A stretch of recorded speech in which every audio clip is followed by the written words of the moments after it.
সম্মানিত দর্শক, আপনাদের সবাইকে স্বাগত জানাচ্ছি উই লাভ স্পোর্টসে। আমি মিশু চৌধুরী আপনাদের সাথে আছি। আপনারা নিশ্চয়ই জানেন যে এর মধ্যেই চ্যাম্পিয়ন্স লিগের জন্য কিন্তু অলরেডি দল ঘোষণা হয়ে গেছে। সেই বিষয়গুলো নিয়ে আলোচনা করতে চাই। যে দুজন অতিথি আছে পরিচয় করিয়ে দিতে চাই। আছেন ইশতিয়াক আহমেদ, বাংলাদেশ জাতীয় দলের সাবেক ক্রিকেটার, সেই সাথে আছেন নোমান মোহাম্মদ, স্পোর্টস জার্নালিস্ট, কালের কণ্ঠ। দুজনকে স্বাগত জানাচ্ছি। আর দর্শক, আপনারাও কিন্তু আমাদের সাথে ফোনে অংশগ্রহণ করতে পারেন। ক্রিকেট নিয়ে যা কিছু জানবার দুজন অতিথি আছে, সরাসরি তাদের কাছে কোয়েশ্চেন করতে পারেন।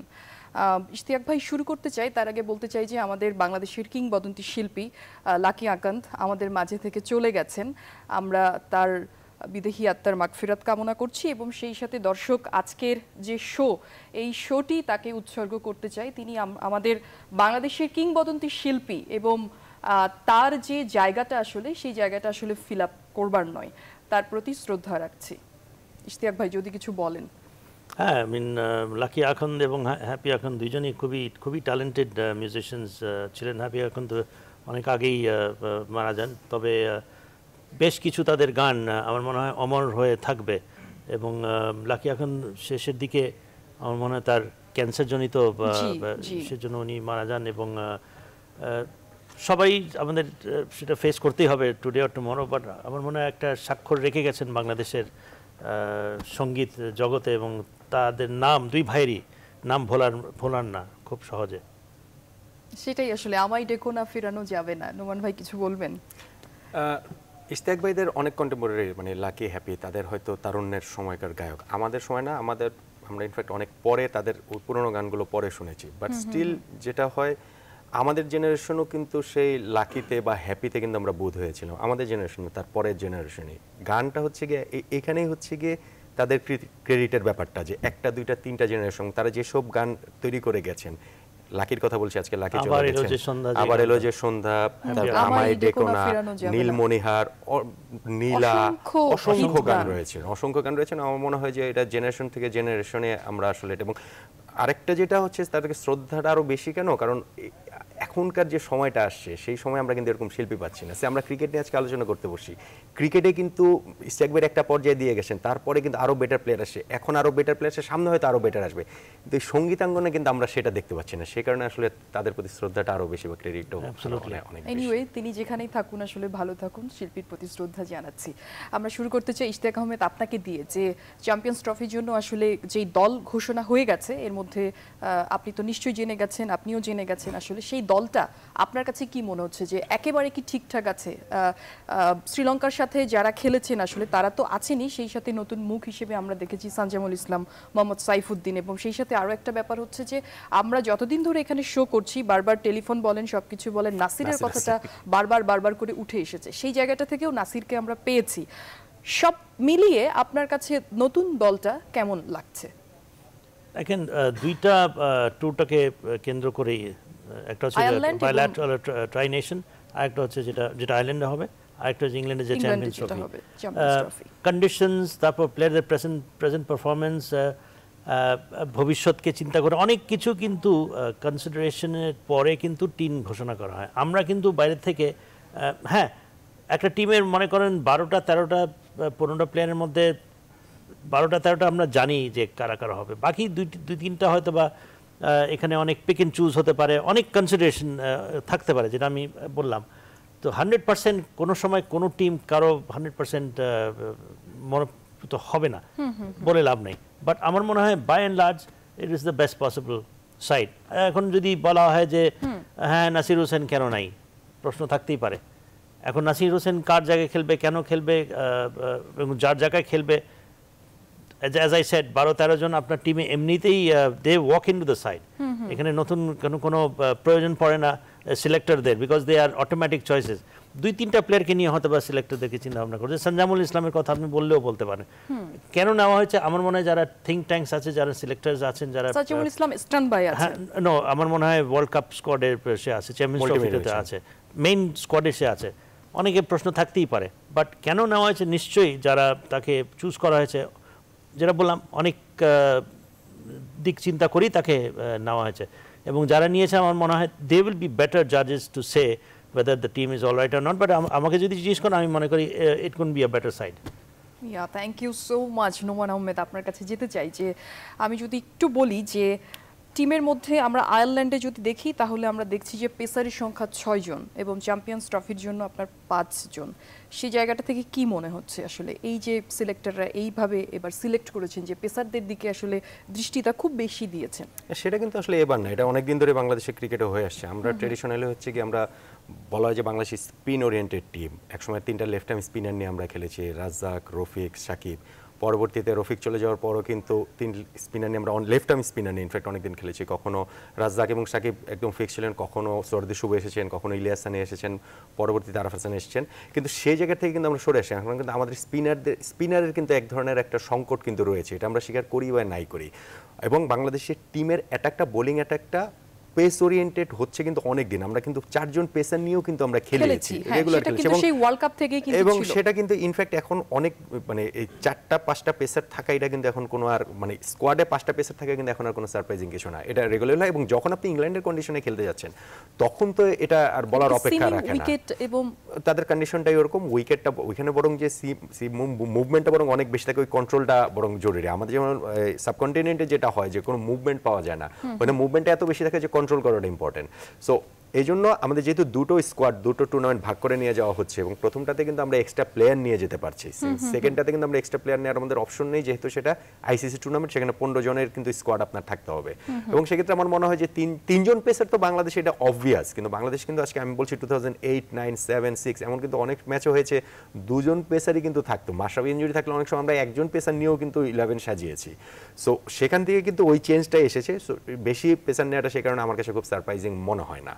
আচ্ছা, ইশতিয়াক আহমেদ একটু আপনার কাছে যেতে চাই যে সাসেক্স এবং আয়ারল্যান্ডের জন্য যেটি বলছিলাম আমি ওনাকেও যে 6টা পেসার এবং সেই সাথে আপনার যদি অটোমেটিক্যালি স্পিনারের কথা বলি সেখানে সাকিব আছে এবং মিরাজ আছে। আয়ারল্যান্ডের সিরিজের ত্রিদেশীয় সিরিজের আসলে স্ট্র্যাটেজিটা আপনার কাছে কেমন মনে হচ্ছে, কি হতে পারে আসলে সেটা যদি একটু আপনি বলেন। একটা যেটাও যে Bangladesh will be little bit under pressure ওই সেন্সে যে আয়ারল্যান্ড দেখেন I think they are in the one day তারা পেয়েছে এবং টেস্টের জন্য আয়ারল্যান্ড এবং আফগানিস্তানকে সিরিয়াসলি কনসিডার করা হচ্ছে। প্রেশার এই জন্য বললাম যে তাদের দেশে খেলা এবং আয়ারল্যান্ড এবং বাংলাদেশের মধ্যে কিন্তু নিজের হোম কন্ডিশনে অনেক ভালো, সেটাই বলছি। এবং মোটামুটি ক্লোজ ফাইটস হয়েছে কিন্তু, এবং if I am not wrong হয়তো বা আয়ারল্যান্ড গেল সিরিজে বাংলাদেশকে হয়তো বা সিরিজ জিতলেও জিততে পারে, I am not too sure, but Ireland কিন্তু একটা very strong opposition as far as Bangladesh is concern. এবং এখন যেহেতু বাংলাদেশ একটা পর্যায়ে চলে গেছে, তাদের জন্য ইটস ভেরি ইম্পর্টেন্ট, তারা জানে যে this is a must win game. এবং তখন ওই ধরনের সিচুয়েশন কিন্তু টিমটা প্রেশার একটু বেশি থাকে। Yes, Bangladesh is a mature side এখন হয়তো বা এইগুলো দলকে আগে যেরকম আমরাই মনে করতাম যে এই বুঝি আজকে বাংলাদেশের খবর আছে, একটা ফিলিং হতো, but not this days. But it will be a pressure game এবং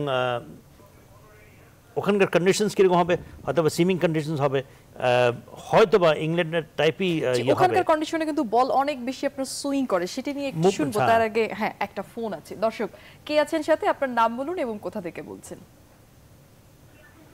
জি, আমার নাম ইমরান, আমি গুলশান থেকে বলছি। ইমরান বলুন, গুলশান থেকে বলছেন।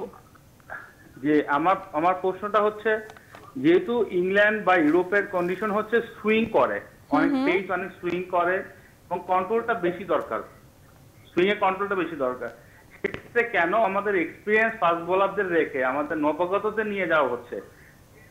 ধন্যবাদ আপনাকে। আমার মনে হয় বুঝতে পেরেছেন, দুজনের কাছ থেকেই শুনবো। ইশতিয়াক আহমেদ, আপনার কাছ থেকে শুনি যে আসলে উনি বলছেন যে যেটি আমিও আপনাকে বলছিলাম যে সুইমিং কন্ডিশন, বল অনেক বেশি সুইং করে, সেখানকার আবহাওয়া এবং কন্ডিশনের কথা যদি বলি যে অনেক বেশি আসলে ডিফারেন্ট, যে আমরা এই কন্ডিশন থেকে যে ওই কন্ডিশনে খেলবো সেটাকে খাপ খাওয়ানোর কিন্তু একটা ব্যাপার আছে। সেখানে আমরা আসলে নবাগতদের নিয়ে কেন এতটা ভাবছি, কেন এত লাফালাফি? তিনি নবাগত এখন যদি 6 জন হয়ে থাকে, আমি একটু 6 জনের মধ্যে মাশরাফি আছে, মুস্তাফিজ আছে, সাকিব আছে, শফিউল, মুস্তাফিজ, তাসকিন এবং Shuvashis. Shuvashis could be the only other bowler যে কিনা তার সুইংটা অনেক বেশি, হ্যাঁ, এবং সে নিউজিল্যান্ডে ভালো খেলেছে, এক্স্যাক্টলি। ইন্ডিয়া না শ্রীলঙ্কাতেও মোটামুটি খারাপ খেলেনি।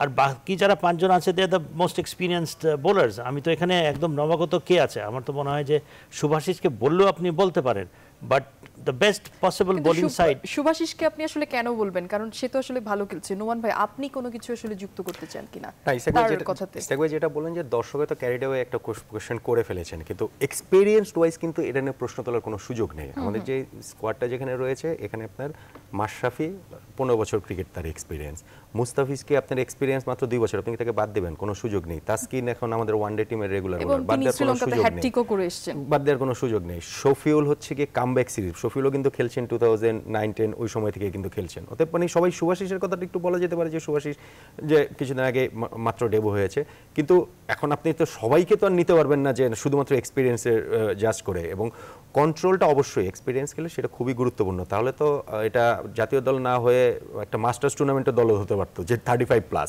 বিষয়টা তা না, এটা হচ্ছে বেস্ট পসিবল প্লেয়ারদের নেওয়া হবে।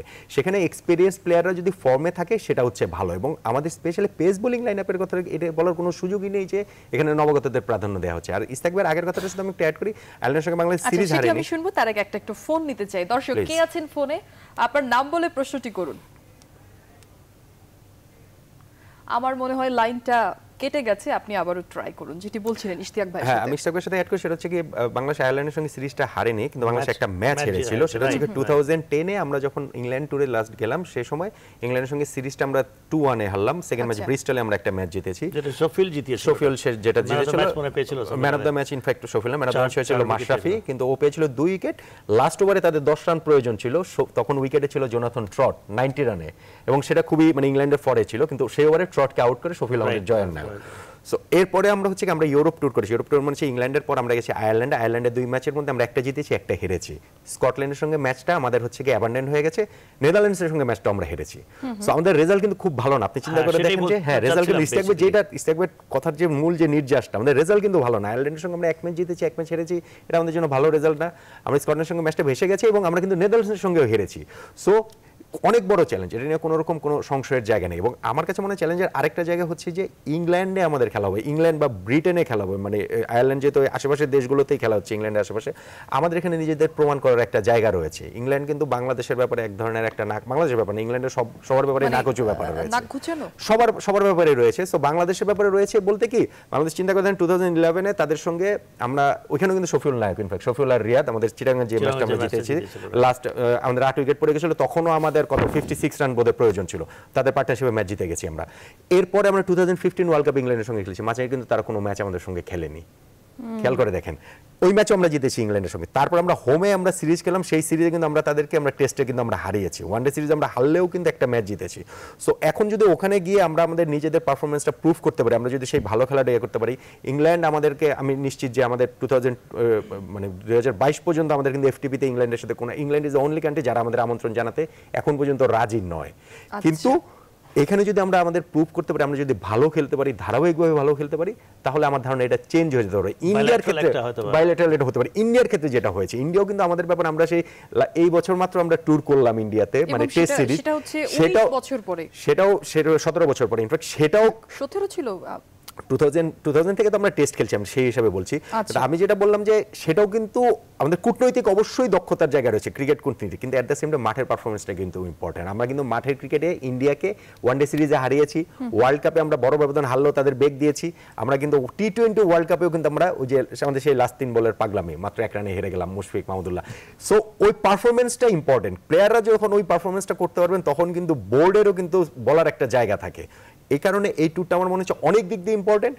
আর আয়ারল্যান্ডের সঙ্গে খেলা বা এই খেলা হালকাভাবে নেওয়ার কিছু নেই। আমাদের ক্রিকেটাররা আমাদের সবসময় বলেন, ইশতিয়াক ভাইরাও আরো ভালো বলতে পারবেন, যে এখনকার প্লেয়াররা মাশরাফি থেকে শুরু সবাই আমাদের বলেন যে আমরা যখন জিম্বাবুয়ের সঙ্গে খেলি বা আয়ারল্যান্ডের সঙ্গে খেলি, নেদারল্যান্ডসের খেলি, আমরা সবচেয়ে বেশি প্রেসারে থাকি, কারণ তাদের এটা হচ্ছে আমাদের মাস্ট উইন গেম। এটা হচ্ছে কি ফুটবলের পেনাল্টির মতো, যে আপনি জিতলে, আপনি গোল দিলে পেনাল্টি থেকে কেউ বলবে যে আচ্ছা পেনাল্টি থেকে তো গোল দিতেই পারে, কিন্তু আমি একটা ফোন নিতে চাই, মিস করলে কিন্তু অনেক কথা উঠবে। দর্শক কে আছেন সাথে, আপনার নাম বলে প্রশ্নটি করুন। হ্যালো, আসসালামু আলাইকুম, আমি ইমাম বলছি পাবনা থেকে। বলুন, আমরা সবাই শুনছি। আমরা যে পেসার হিসাবে শফিউল এবং শুভাশিসকে বিবেচনা করলাম, শফিউলকে নেওয়াটা আমার মতে সঠিক, কারণ তিনি অভিজ্ঞ, কিন্তু শুভাশিস একদম নতুন, সেই তুলনায় কি আমরা আলামিনকে বিবেচনা করতে পারলাম না? জানালে খুশি হতাম। ধন্যবাদ আপনাকে। আমরা একটা ছোট্ট বিরতিতে যাচ্ছি, ফিরে এসে আসলে শুভাশিস এবং শফিউলকে নিয়ে আলোচনা করতে চাই, সাথেই থাকুন।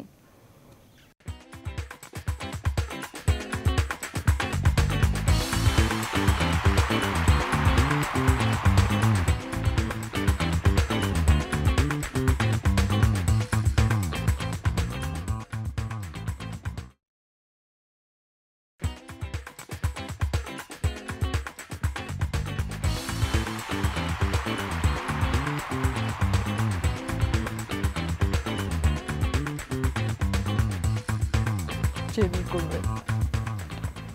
দর্শক, আরো একবার স্বাগত জানাচ্ছি উই লাভ স্পোর্টসের সাথে আছেন ইশতিয়াক আহমেদ এবং নোমান মোহাম্মদ। দর্শক যেটি প্রশ্ন করেছিলেন যে শফিউল এবং শুভাশিসের মধ্যে, আমরা কিন্তু শুভাশিসকে নিয়ে অনেক কথা বলেছি, এখন দুইজনের যদি আপনি কম্পেয়ার করেন তাহলে আসলে কি বলবেন?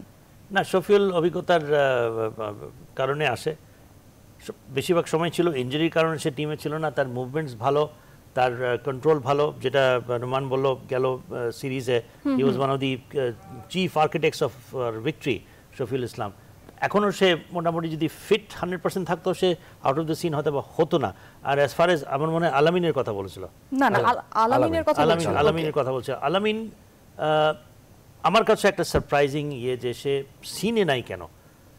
তার ফর্ম ছাড়া কিংবা ফিটনেস ছাড়া আর যদি কোনো কারণ থেকে থাকে। ভাই একটু যোগ করতে চাই, ঘরোয়া ক্রিকেটে বোধহয় আমরা আরেকজন আলামিনকে আসলে সেটা অফ স্পিনার, অলরাউন্ডার, সেটাকে গতকালকে ভালো খেলেছে। বেসিক্যালি ও হচ্ছে কি ব্যাটিং অলরাউন্ডার, লাস্ট রাউন্ডে তার সেঞ্চুরি হয়েছে, off spin occasional off spinner, খুব ভালো ব্যাটসম্যান। হ্যাঁ, খুব ভালো ব্যাটসম্যান আলামিন, যে আমিও মনে করি যে is one of the leading fast bowlers. সে কেন নাই এটা আমার মনে হয় যে কোনো না কোনো এক সময় ক্লারিফাই করে দেওয়া উচিত, বিকজ সবার মাইন্ডে কিন্তু একটা প্রশ্ন আছে যে আলামিন কেন। Because Alamin, if you ask me personally, আমার মনে হয় he is one of the best fast bowlers in our country. তো তার ফিটনেসেরও আমরা কোনো সমস্যা নাই, বোলিং অ্যাকশন নিয়ে কোনো এক সময় ছিল, he has come out of it. এবং টিমের প্রয়োজনে যে ব্রেক থ্রু দেয়াটা, সেটা কিন্তু তাকে কিন্তু আমরা দেখতেও কিন্তু না, একটা নতুন একটা নিউ বল বোলারের মধ্যে যা যা আনুষঙ্গিক উপকরণ যা যা প্রয়োজন আলামিনের মধ্যে সবকিছুই আছে। ডিসিপ্লিনারি কোনো একটা সময় ছিল কারণ, যেটার জন্য তাকে ওয়ার্ল্ড কাপ থেকে ফেরত আসতে হলো। সেটাই কি কারণ কিনা উই ডোন্ট নো। তো দর্শকের প্রশ্নের এটাই বলতে হয় যে আলামিন সিনেই নাই, সুতরাং আলামিনকে নিয়ে এখন যে 6 জন বোলারের মধ্যে সে নাই কেন, আমার মনে হয় এখানে কোনো প্রশ্নই নাই। শুভাশিসকে নিয়ে বললেও বলা যেতে পারে, বাট আমার মনে হয় যে শুভাশিস ইজ অলসো জাস্টিফাইড, কাউকে না কাউকে সুযোগ দিতে হবে। এবং এই শুভাশিস বলেন, কামরুল ইসলাম রাব্বি বলেন, আর সাইফুদ্দিন বাবু বলেন, যাই বলেন, সবাই কিন্তু মেরিটে এসছে কিন্তু। এবং ন্যাশনাল টিমে খেলতে গেলে কেউ চ্যারিটি দেয় না, you have to earn your place. আমার মনে হয় তিনজনই যথেষ্ট যোগ্যতা রাখেন ন্যাশনাল টিমে খেলার। এর মধ্যে শুভাশিসের পারফরমেন্স নিশ্চয়ই নজর কেড়েছে এবং আমার কাছে মনে হয় যে he is also good Ishtiaq ভাই, আমি একটু প্রথমেই যেটা বলছিলাম যে আজকে আমাদের বাংলাদেশের কিংবদন্তি শিল্পী লাকি আকান্দ তিনি আমাদের ছেড়ে চলে গেছেন। তাকে শহীদ মিনারে আসলে শেষ শ্রদ্ধা জানাতে আসলে সর্বজন মানুষেরা সেখানে গেছেন, তাকে শ্রদ্ধা জানাচ্ছেন। দর্শক, আপনাদেরকে বলতে চাই যে তিনি শুধু আমাদের কিংবদন্তি শিল্পী নন, তিনি একজন মুক্তিযোদ্ধা। তিনি আমাদের সঙ্গীত জগতের যে জায়গাটা আসলে ফিল আপ করে গেছেন, সেই জায়গাটাতে আসলে কাকে এই মানে এখন এই জেনারেশন আসলে সেটি ফিল আপ করবার কথা না। আমরা সরাসরি চলে যেতে চাই শহীদ মিনারে।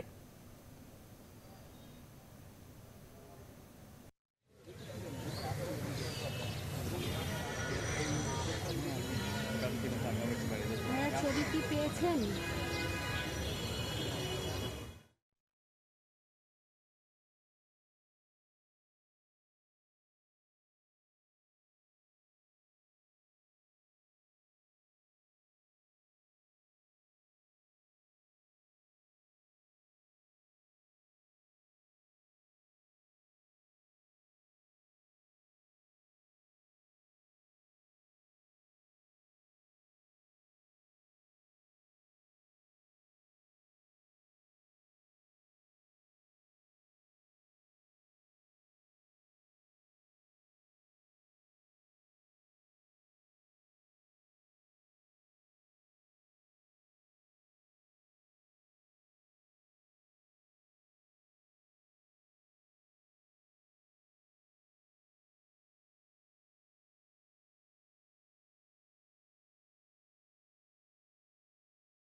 মুহূর্তে আমরা অবস্থান করছি কেন্দ্রীয় শহীদ মিনারে এবং সেখানে বিখ্যাত সুরকার, গীতিকার এবং সঙ্গীত পরিচালক লাখি আখন্দের মরদেহ নিয়ে আসা হয়েছে এবং প্রস্তুতি নেওয়া হচ্ছে তাকে গার্ড অফ অনার দেওয়ার জন্য।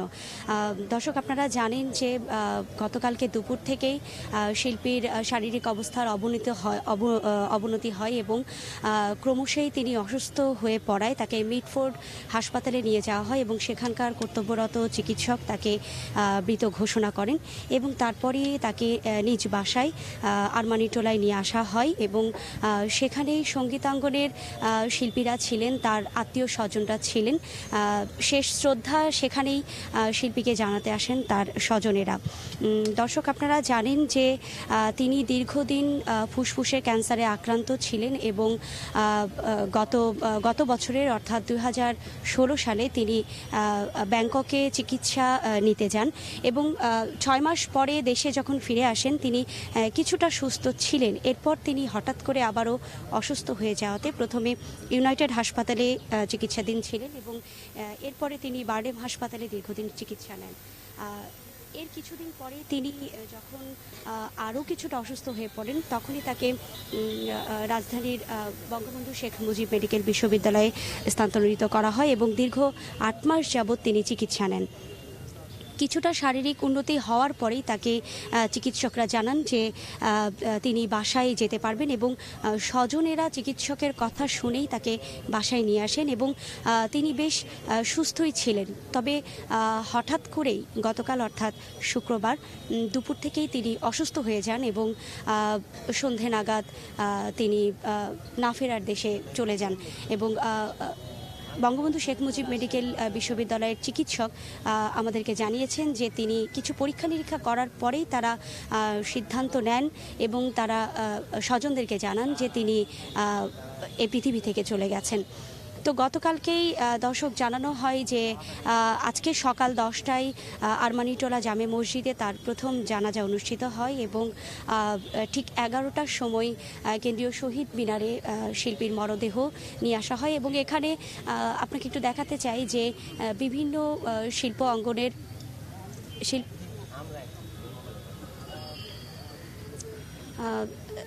দর্শক জানতে চাই যে এখানে শিল্পাঙ্গনের বিভিন্ন শিল্পীরা তার স্বজনেরা উপস্থিত আছেন এবং আমরা অপেক্ষা করছি শিল্পীর মরদেহকে গার্ড অফ অনার দেওয়া হবে এবং এরপরে ঢাকা বিশ্ববিদ্যালয়ের জামে মসজিদে তার দ্বিতীয় জানাজা হবে এবং কথা রয়েছে মিরপুর বুদ্ধিজীবী কবরস্থানে তাকে তার সমাধি করা। তো মিশু, এই ছিল আমার কাছে এখনকার মতো সর্বশেষ।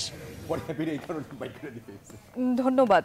আমরা আসলে যেটা দেখছিলাম যে লাকি আকন্তকে আসলে গার্ড অফ অনার দেওয়া হবে সেটার জন্য কিন্তু প্রস্তুতি এবং সবচেয়ে বড় জিনিস এটাই বোধহয় শিল্পীর একটা শ্রদ্ধা আসলে, যেটা দেখেন যে সর্বজন মানুষ আমাদের যারা ঢাকার যারা আসলে সবাই আছেন আসলে শেষ শ্রদ্ধা জানাতে কিন্তু সবাই শহীদ মিনারে পৌঁছে গেছেন। এই যে একটা শিল্পীর প্রতি এই শ্রদ্ধা কিন্তু আমরা আসলে জানাতেই পারি।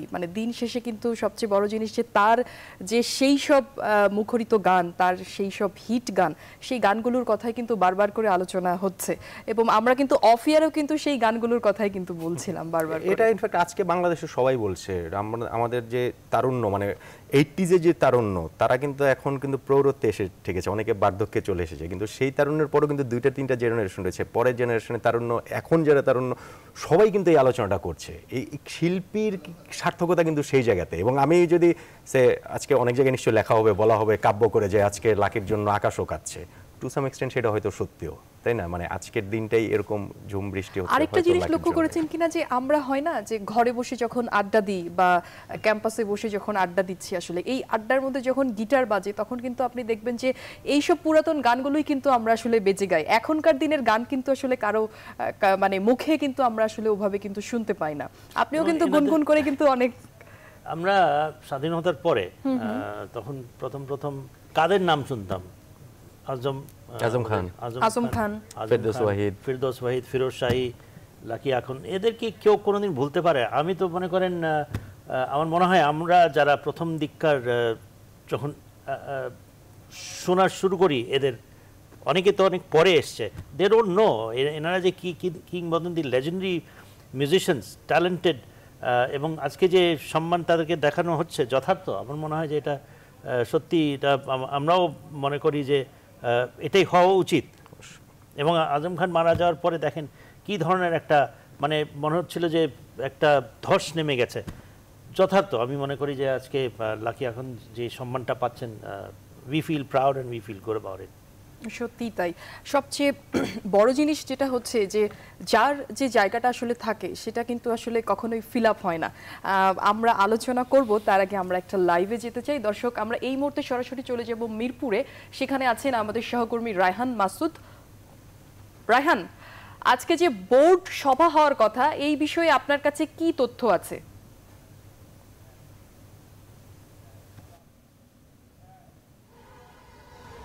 মিশু, মিরপুর শেরেবাংলা স্টেডিয়াম থেকে আমরা সর্বশেষ আপডেট জানাতে এখানে আছি। এখানে একটি বৈঠক হবার কথা। বাংলাদেশ ক্রিকেট বোর্ডের যে বৈঠক সেটি শুরু হবে দুপুর 1:30টায়।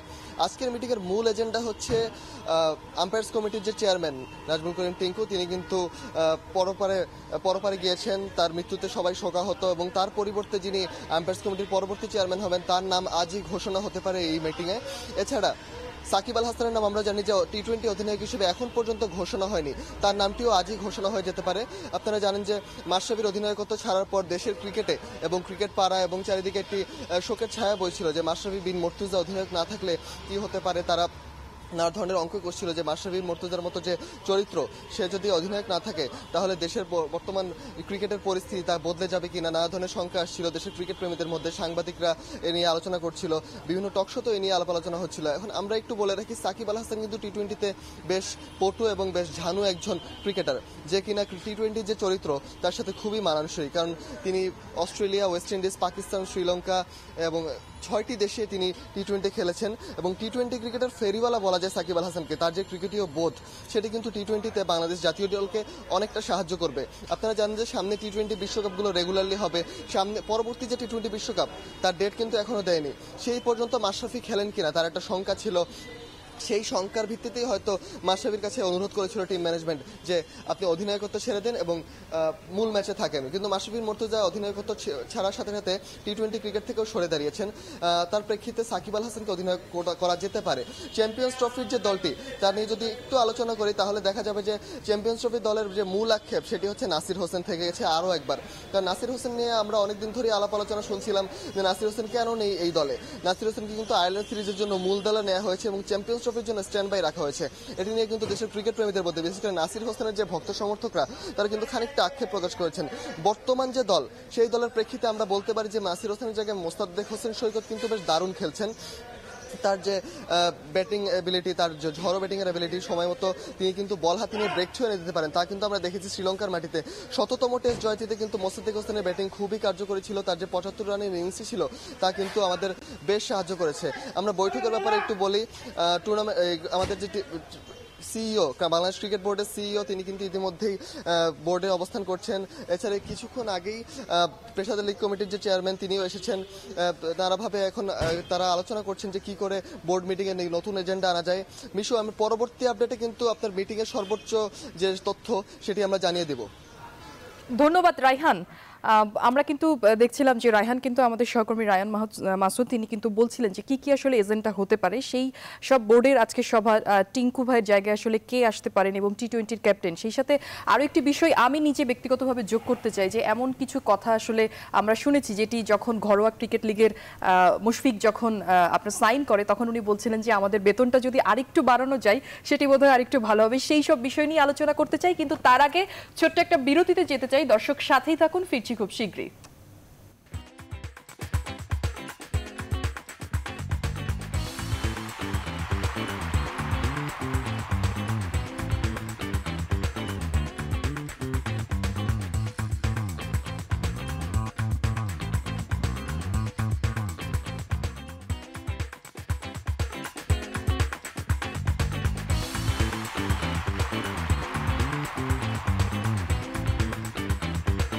ও আচ্ছা, আরও একবার স্বাগত জানাচ্ছি উই লাভ স্পোর্টসের সাথে আছেন ইশতিয়াক আহমেদ এবং নোমান মোহাম্মদ। আমরা যেটি একটু বলছিলাম যে আজকে বোর্ডের সভা হতে যাচ্ছে, সেখানে সবাই এসে আস্তে আস্তে আসলে পৌঁছেছেন। সেখানে যদি বলি যে তিনটা বিষয় আমি বলছিলাম যে টি-20-র ক্যাপ্টেন হিসেবে আসলে আমাদের সভাপতি পাপন উনি আসলে পছন্দ করছেন সাকিব আল হাসানকে। সেই জায়গাটা থেকে একটু শুনতে চাই আসলে। তার আগে আমরা যে টিঙ্কু যিনি মারা গেছেন কলাবাগান, হ্যাঁ ওনার বিষয়টা একটু আনতে চাই যে তার জায়গাটাতে তার যথেষ্ট অবদান এবং একজন ভালো সংগঠক। তার আত্মার মাগফিরাত কামনা করি, ওনার আত্মা যেন শান্তি পায় এবং ক্রিকেট এগিয়ে যাবে। এবং আমার মনে হয় নতুন চেয়ারম্যান সম্ভবত আম্পায়ার্স এসের ঘোষণা করা হবে। But as far as T20 captaincy is concern, আমার মনে হয় যে এটা নিয়ে খুব বেশি চয়েসের কোনো ব্যাপার নেই। যেটা বলছিলেন যে টি-20 এমন কোনো দেশ নাই যে সাকিব আল হাসান খেলে নেই। এখন রিয়েল লিডারশিপ যদি দেখা হয়, it could be a choice between Tamim, Mahmudullah Riyad and Sakib as far as Bangladesh team is concern. হ্যাঁ, হয়তো বা তার অনেক অভিজ্ঞতা রয়েছে, হলেই যে বেস্ট ক্যাপ্টেন হওয়ার মতো যে guaranteed will be a good leader is someone like Mashrafe. হ্যাঁ, এবং মাশরাফি চলে যাওয়ার পরে যে ধরনের একটা আলোড়ন সৃষ্টি হচ্ছে, এটাও আমার মনে হয় যে কিছুটা মিডিয়ার কারণে সবারই একটা সময় আসে যখন তাকে হি উইল হ্যাভ টু বো down or walk say good bye. তো মাশরাফির হয়তো বা মনে হচ্ছে যে যদি আগামী দিনের কথা চিন্তা করে যদি করা হয়, হয়তো বা মাশরাফি যদি বলা হয়ে গিয়ে থাকে, আমার মনে হয় এটা আউট অফ প্লেস না রিয়েলি। মাশরাফি নিজেই হয়তো বা সেটা ভিতর থেকে হয়তো বা অ্যাকসেপ্ট করে নিবে, না ঠিক আছে, it's time to go. Maybe he knows best যে সে ফিট কিনা। তবে টি-20-র জন্য যে এত demanding, you have to be 500% fit, সেটা হি উইল নো বেটার যে সে টি-20-র জন্য যে এটা সে কি কন্ট্রিবিউট করতে পারবে কিনা। রিয়েলি মাশরাফি এখন ওইরকমই একটা স্টেজে গেছে যেখানে আমরা লেসার মর্টালস, আমরা মনে হয় না যে তাকে নিয়ে সমালোচনা করা কিংবা এই করার মতো অবস্থায় আছি। But I still think to be fair to cricket, আমার মনে হয় it has been a good decision যে নতুন কাউকে চিন্তা করা হচ্ছে, সেটা সাকিব হোক আর যে কেউ হোক না কেন। মাশরাফি এক্সপেরিয়েন্স প্লেয়ার এবং Mashrafe has gone down with honour. আমার মনে হয় that is what he deserves and that is what it should be. Ishtiaq ভাই, আমি একটা জিনিস একটু বলতে চাই আপনাকে যে মাশরাফির আসলে টি-20 থেকে বিদায়টা যেভাবে হয়েছে, আমরা চাই না আসলে যে ওডিআই থেকে আসলে সেইভাবে হোক। যদি বিদায় আসলে হয়, আসলে আমরা কোনো আমাদের সিনিয়ররা যারা আছেন আসলে তাদেরকে কিন্তু কখনো দেখিনি যে একটা সুসম্মানে আসলে তাদের বিদায় আমরা কিন্তু দেখিনি। তো মাশরাফির বেলায় আমি শুধু এতটুকুই বলবো যে ওডিআই থেকে উনি যখন আসলে চলে যাবেন, সেটি যেন বাংলাদেশের মাটিতে হয় এবং খুবই সম্মান করে তাকে যেন আসলে আমরা বিদায় জানাতে পারি। কিন্তু সেই বিদায়টা তো আরো নির্মম হতে পারতো। বাংলাদেশ ক্রিকেট বোর্ড বা যেটা আনঅফিশিয়াল অফিশিয়ালি যেটা বলা হচ্ছে, এটি একটু খুবই আনঅফিশিয়ালি, না আমি বলছি যে যেটা তাদের বলা হয়েছিল, ইসলাক ভাই বললেন যে আপনার রিপোর্টার বললেন যে না ঠিক আছে, তুমি টি-20 টিমে থাকো, ক্যাপ্টেন্সিটা আমরা অন্য কাউকে চিন্তা করছি ইত্যাদি ইত্যাদি। সো টিমে থাকো একজন ক্যাপ্টেন, আপনার 2 বছর 3 বছর ধরে বাংলাদেশ ক্রিকেট রেভলিউশনের যাকে আমরা বলছি নায়ক, এবং তিনি সেটা পারফরমেন্স দিয়েও প্রুভ করেছেন। তিনি কিন্তু টি-20-তে বাংলাদেশ খেলেই কম, টি-20-তে বোলারদের করারও থাকে কম। কিন্তু এই যে 2014-এ জিম্বাবুয়ের সঙ্গে সিরিজের পর এখন পর্যন্ত যে বাংলাদেশের যে ওয়ানডে ক্রিকেটের যে উন্নতি, সেখানে কিন্তু Mashrafe leading from the front, কিন্তু শুধু অফ দ্য ফিল্ড বা তিনি শুধু ইন্সপায়ার করার জায়গা থেকে না, তিনি কিন্তু মাঠের পারফরমেন্স দিয়েও। এই সময়ের মধ্যে বাংলাদেশের ওয়ানডেতে সবচেয়ে বেশি উইকেট মাশরাফির, 33 ম্যাচে 51 উইকেট, সাকিবের চেয়েও বেশি। সো এরকম একজনকে যখন আপনি বলবেন যে তুমি ক্যাপ্টেন্সি থেকে স্টেপ ডাউন করো, পরে তুমি টিম মেম্বার হিসেবে থাকো, তো এটা বলার পরে তুমি এক সিরিজ পরে বা এক ম্যাচ পরে যে তাকে 11 থেকে বাদ দেবে না সেটা কে জানে। ইশতিয়াক ভাই যেটা বললেন যে সে অনার নিয়ে গেছে, সেটা হচ্ছে মাশরাফি নিজের ডিসিশনে গিয়েছে। মাশরাফির সেই গাছটা রয়েছে যে ঠিক আছে আমি মাথা উঁচু করে এই বিদায় নিলাম, যে ঠিক আছে আমি এইভাবে হয়তো আরও অনেক খারাপভাবে সেটা বিদায় হতে পারতো হয়তো। আর টি-20 নিয়ে সেটা একটা যে ঠিক আছে যে টি-20-তে মাশরাফিটা থাকতেই হবে, খেলতে হবে, নট নেসেসারি, তার পারফরমেন্সে ওয়ানডের মতো হয়তো আপ টু দ্য মার্ক না, টিম ম্যানেজমেন্ট অন্যভাবে ভাবতে পারে। টি-20 ওয়ার্ল্ড কাপের শিডিউল হচ্ছে 2020-তে অস্ট্রেলিয়া, ইনফ্যাক্ট আগামী বছর একটা সাউথ আফ্রিকা একটা হতে পারে, সেটা এখনো ফাইনাল না। সো বাংলাদেশ টিম যদি টিম ম্যানেজমেন্ট বোর্ড যদি অন্যভাবে চিন্তা করে সেটা করতেই পারে। আর ক্যাপ্টেন্সি যেটা সাকিব, এখন তো আসলে সাকিব অবভিয়াস চয়েস। আমরা মাস 2 বা মাস 3 আগ পর্যন্ত আমাদের মনে হচ্ছিল যে একটা বড় কন্টেন্ডার মাহমুদুল্লাহ রিয়াদ, এখন রিয়াদের তো টিমেই জায়গা নেই, রিয়াদের তো এখন টিম থেকেই তাকে মাঝপথে দেশে ফেরত পাঠানোর মতো অবস্থা। রিয়াদ নাম্বার 6-7-এ নাম্বার 4-এ থেকে তিনি ওয়ার্ল্ড কাপে 2টো সেঞ্চুরি করেছেন, বা তিনি আবার পুরোপুরি স্ট্যাবলিশ হয়েছেন, রিপেলে খুব ভালো করেছে, ক্যাপ্টেন্সি খুব ভালো করেছে, পারফরমেন্স খুব ভালো। এই ঢাকা প্রিমিয়ার লিগে তিনি 3টা ম্যাচ খেলেছেন, নাম্বার 4-এ 3টা ম্যাচে তিনি স্কোর করেছেন 77, 59, 49 নট আউট। কিন্তু ন্যাশনাল টিমে কিন্তু তার জায়গাটা নড়বড় করে দেওয়া হচ্ছে, অতএব তাকে কিন্তু ক্যাপ্টেন্সির জন্য এখন ভাবার কোনো জায়গাই নেই, সুযোগই নেই। সো অবভিয়াস চয়েস আসলে সাকিব, দেখা যাক, লেটস হোপ। এবং ইশতাক ব্যাপার যেটা বললেন যে বেস্ট প্লেয়ার হলেই যে বেস্ট ক্যাপ্টেন হবে, বেস্ট পারফর্মারই যে বেস্ট ক্যাপ্টেন হবে, নট নেসেসারিলি। আমরা কিন্তু টেন্ডুলকারকে 2 বার ক্যাপ্টেন্সি করেছে ইন্ডিয়াতে, ফেরতে এসে কিন্তু খুব ভালো করতে পারেনি, লারা খুব ভালো করতে পারেনি। সবচেয়ে বড় কথা হচ্ছে যেই আসলে হোক না কেন টি-20 ক্যাপ্টেন, আসলে সে আসলে আমাদের বাংলাদেশের জন্যই তো ক্যাপ্টেন্সি করবেন এবং নিজের দলের জন্য আসলে করবেন, নিজের সেরাটাই আসলে দিবেন। এখানে হচ্ছে কথা বলি, হ্যাঁ হ্যাঁ প্লিজ। মাশরাফি কি মিস করবে কিভাবে? মাশরাফি যেভাবে সব প্লেয়ারদের কাছ থেকে আদায় করে নিত, ইন্সপায়ার্ড, সে যেটা নোমান বলল, পার্সোনাল পারফরমেন্স ইজ দেয়ার, এখানে কোনো রকমের প্রশ্ন নেই। বিকজ ক্যাপ্টেন লিডারশিপ বাদেও তার নিজস্ব performance on the field has to be there, যেটা মাশরাফির ছিল। এখন সে না থাকার কারণে অন্যান্য প্লেয়ারদের মধ্যে সেই ইয়েটা আছে কিনা, কারিশমাটা আছে কিনা, যে একটা সবার কাছ থেকে রেসপেক্ট আদায় করে নিয়ে পারফরমেন্স আদায় করে নেওয়ার যে ব্যাপারটা, যেটা মাশরাফির মধ্যে আছে, যার জন্য মাশরাফিকে নিয়ে এত আলোচনা।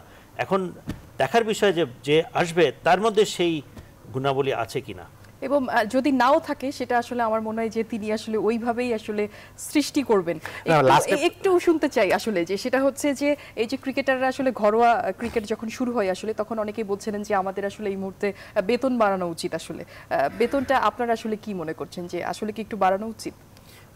আমার মনে হয় তারা তো সবাই খুব ভালো খেলছে, ডিমান্ড করার মতো অবস্থায় আছে। Yes, they have been performing, because পারফরম্যান্সের উপরে বেসিস করেই রেজ হয়, বোনাসেস হয়। এখন খারাপ খেললে কতখানি তাদের এটা ওইভাবে মূল্যায়ন করা হয় আমি জানি না। ভালো খেললে বেতন বাড়বে, খারাপ খেললে মাইনাস হবে, এরকম একটা কিছু করা যায় কিনা না। তবে আমার মনে হয় যে যদি তারা চেয়ে থাকে, স্পেশালি মুশফিক তো এই ধরনের আমরা শুনি না সচরাচর। যে ইশতিয়াক ভাই একজন দর্শক আছেন, হ্যালো, কে আছেন সাথে? আপনার নাম বলে প্রশ্নটি করুন। আমি রুবেল বলছিলাম, রুবেল আহমেদ, রংপুর থেকে বলছিলাম। জি বলুন, আমরা সবাই শুনছি। আমাদের দেখা যায় যে অন্যান্য দেশে আমরা যখন দেখতে পাই যে মানে টি-20 এবং টেস্ট এবং ওয়ানডে স্কোয়াড গুলো চেঞ্জ করে খেলানো হয়, তো বাংলাদেশে কি এরকম কোনো পাইপলাইনে প্লেয়ার নাই যে টি-20 অন্য প্লেয়ার টেস্টে এক্সপেরিয়েন্স প্লেয়ারগুলো নিয়ে খেলবে? ধন্যবাদ আপনাকে। উনি যেটা বলছেন আসলে টি-20, ওডিআই এবং টেস্ট, আমাদের বাংলাদেশ বাদে আদার্স যে কান্ট্রিগুলো, সেখানে স্পেশালিস্ট প্লেয়াররা আসলে আছেন। বাংলাদেশে আসলে সেটি তাদের চোখে পড়ছে। বাংলাদেশের প্লেয়ার পুল এত বড় না, এটা তো আসলে বলে লাভ নেই। এবং বাংলাদেশের একটা জিনিস সারপ্রাইজিং যেটা, সেটা হচ্ছে কি শ্রীলঙ্কায় আমরা যে খেললাম প্রবাবলি লাস্ট ওয়ানডে টি-20 যে ফার্স্ট স্কোয়াডটা 11টা, ইনফ্যাক্ট ব্যাটিং লাইন আপ 1 থেকে 7 পর্যন্ত সেম ব্যাটিং লাইন আপ, এটা বিষয়ে আর কোনো দলে হয় না, দ্যাটস ফর শিওর। একদম 1 2 3 4 5 6 7 পর্যন্ত সেম ব্যাটিং লাইন আপ, সেই 7 জনই। সো আমরা যদি ইন ইউটোপিয়াল ওয়ার্ল্ড, সেটা খুব ভালো যে আমাদের 3টা আলাদা ফরম্যাট থাকবে, 15 জন করে আলাদা স্কোয়াড হবে। এখনকার ক্রিকেটে যে ডিমান্ড, আমাদের তো আসলে এত প্লেয়ার নেই, এটা তো আসলে বলে কোনো লাভ নেই। সেই প্লেয়ারটা আসলে সৃষ্টি করতে বোর্ডের আসলে কি পদক্ষেপ আসলে দরকার? আমরা তো আসলে আন্ডার-19 এই গ্রুপ সবার কথা আসলে বলি, কিন্তু সেই জায়গাগুলো তো বলছি বারবার, কিন্তু সেটা আসলে কতটুকু কার্যকর হচ্ছে ইশতিয়াক ভাই? আমার মনে হয় এটা আরেকটু আন্ডার এজ লেভেল থেকে দেখার বিষয়, মানে আমাদেরকে বের করতে হবে, এবং সেটা ঘরোয়া ক্রিকেটে খেলিয়ে আমি আরেকটা কথা একটু যোগ করতে চাই, ইন্টারাপ্ট করতে চাই, সেটা হচ্ছে যে অনেক সময় আমরা দেখছি যে আন্ডার-19 থেকে আসলে সরাসরি চলে যাচ্ছে জাতীয় টিমে। সেখানে যে যদি এমন হয় যে হয়তো মিরাজ আপনার পারফর্ম করছে, কিন্তু মিরাজ যদি পারফর্ম না করতো, সেই জায়গাটাতে আসলে কোন প্লেয়ারগুলো আসলে আসতো? পারফর্ম করছে বলে আমরা রাখছি, পারফর্ম করছে বলে আসছে। তবে আমার মনে হয় বেস্ট ওয়ে, যেটা আমি প্রায় এই সুযোগ পাই টক শোতে বলি, আজকেও বলবো, যেরকম আন্ডার-19 একাডেমি এবং এ টিম, আমি মনে করি যে এইগুলো টিমকে, দলদেরকে যদি আমরা ঘন ঘন বিদেশে যদি না পাঠাই, আমরা যদি নির্ভর করি যে আমাদের ডোমেস্টিক ক্রিকেটের থেকে, হ্যাঁ বেরোচ্ছে, আমাদের ডোমেস্টিক ক্রিকেটের খেলেই তো এতটা প্লেয়ার বেরিয়েছে। এখন একটা সময় এসছে যখন আমরা we need to take our cricket one step above, কারণ আমরা এখন 7 নম্বরে এসেছি। এখন এই 6 নম্বর, 5 নম্বর, 4 নম্বর ব্যারিয়ার ব্রেক করতে কিন্তু অত সহজ হবে না।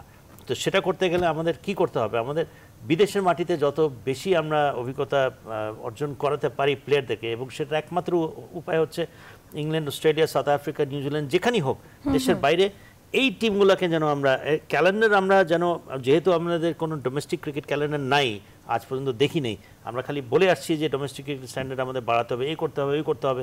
আজ 20-30 বছর হয়ে গেল, যেন আমার মনে হয় না এরকম কোনো বিশাল কোনো কিছু পরিবর্তন এসছে বলে আমি মানে জাস্ট প্লেয়ারদের নিজস্ব উদ্যোগ এবং তাদের নিজস্ব অধ্যবসায়ের কারণে ডিটারমিনেশন কারণে আজকে we are here. Yes, BCB has been doing its best, no doubt, but we still need to do a little bit more.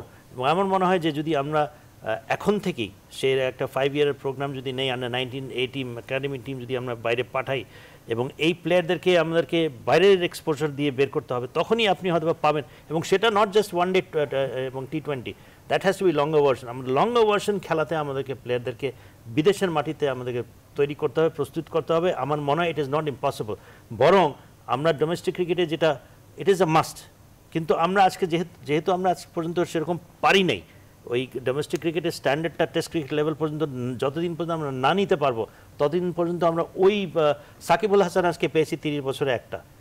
Let us see আমরা নেক্সট সাকিবুল হাসান কখন বেরোয়, হয়তোবা বেরোবে, বাট আমার মনে হয় উই নিড টু প্রডিউস মোর। সেটাই আসলে যে আমাদের আসলে অনেক প্লেয়ার আসলে বের হওয়া দরকার। নোমান মোহাম্মদ, আপনাকে দিয়ে আমি শেষ করতে চাই যে চ্যাম্পিয়ন্স ট্রফি আছে, ইশতিয়াক ভাই যেটি বলছিলেন যে খুব ছোট্ট করে শুনবো, তার আগে আমি একটু বলতে চাই যে আমরা 7-এ আছি, কিন্তু আমরা 8-এ চলেও যেতে পারি যদি আয়ারল্যান্ডের সাথে আমরা লুজার হই সেই জায়গাটা থেকে। এবং সবকিছু মিলিয়ে আপনার সাসেক্স এবং হচ্ছে যে আয়ারল্যান্ড এবং সেই সাথে চ্যাম্পিয়ন্স ট্রফি আছে, স্ট্র্যাটেজিটা ছোট্ট করে শুনতে চাই আপনার। আমি তার আগে ছোট্ট করে একটু প্লেয়ারদের বেতনের কথা বলি। সেটা হচ্ছে কি, বাংলাদেশ ক্রিকেট বোর্ডে এখন অনেক টাকা প্লেয়াররা সেটা ডিজার্ভ করে। আমরা গতকালকে কালার কন্ট্যাক্টের স্টোরি আমরা ইন্টারভিউ করেছি রাইসুদ্দিন আহমেদ, আমাদের ফর্মার জেনারেল সেক্রেটারি ক্রিকেট বোর্ডের। উনি বলেছেন ক্রিকেট বোর্ডে একসময় এমন অবস্থা ছিল যে ইলেকট্রিসিটি বিল দেওয়ার টাকা ছিল না। আমরা মোমবাতি জ্বালিয়ে ক্রিকেট বোর্ডে কাজ করেছি, সেখান থেকে এখন ক্রিকেট বোর্ডে এত টাকায় এত কিছু, সব কিন্তু মূল কৃতিত্ব ক্রিকেটারদের। অতএব তারা এটা ডিজার্ভ করে। আজকে যে প্রপোজ যে তাদের বেতন বাড়ানোর জিনিসটা রয়েছে, A প্লাসের জন্য 4 লাখ, তারপরে 3 লাখ, 2 লাখ, 1.5 লাখ, 1 লাখ, এটা তারা ডিজার্ভ করে। But at the same time cricket বোর্ডের উচিত হবে 20 বছর, 22 বছর, 23 বছরের ছেলেপেলেরা এত টাকা পয়সা পাচ্ছে, নতুন যারা স্পেশালি আছে বা অনেকদিন ধরে ইনফ্যাক্ট যারা খেলছে, এই মানি ম্যানেজমেন্টটা কীভাবে করতে হবে, এত টাকা অ্যাকাউন্টে থাকলে এই মানি ম্যানেজমেন্টটা কিন্তু খুব ইম্পর্টেন্ট।